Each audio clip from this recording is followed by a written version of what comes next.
YouTube channel को मोर नमस्कार। मु आज स्वाधीनता दिवस विषय गोटे भाषणटे लिखी तुम मैंने सब लिख और मुखस्त कर। माननीय सभापति महोदय, पूज्य गुरुजी, गुरुमा बृंद, एठारे उपस्थित मोर छोट बड़ भाई और भौणी माने ओ मोर सहपाठी वृंद, आज पवित्र दिवस स्वाधीनता दिवस विषय मते किछि कहिबाकू सुजोग मिलिथिबारु मु निजकू धन्य मन करुछि। आज 15 अगस्ट मास 2024 मसीहा आम देशर 78तम स्वाधीनता दिवस। आमे प्रतिवर्ष 15 अगस्ट को स्वाधीनता दिवस भावे पालन करूँ। भारत में 1947 मसीहा अगस्ट 15 तारिख दिन ब्रिटिश शासनरू मुक्त होई स्वाधीनता लाभ करिथिला। आम देश भारत को स्वाधीन करिबारे बहुत स्वाधीनता संग्रामी मानकर अवदान रही।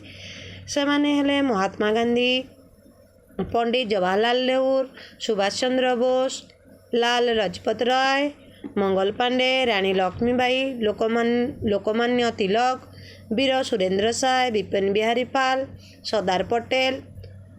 ओडिशार पंचशिक्षा हेले गोपबंधु, रमादेवी, हरेकृष्ण महताब। एमती आहुरी अनेक वीर योद्धा माने आम देशर स्वाधीनता पाई बलिदान देइथिले।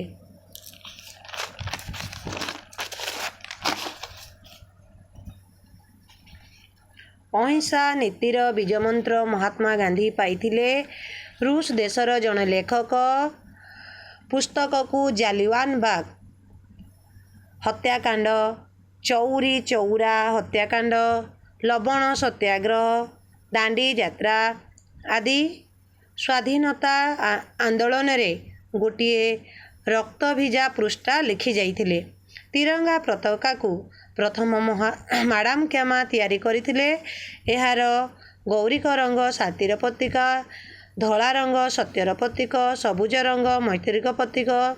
एहार मध्य भागरे थिबा अशोक चक्रटी 24टी अर रही। मती कही मु मोर वक्तृता शेष करुछि। जय हिंद। मो दीप्ति भल लगिले लाइक करिवो, सब्सक्राइब करिवो।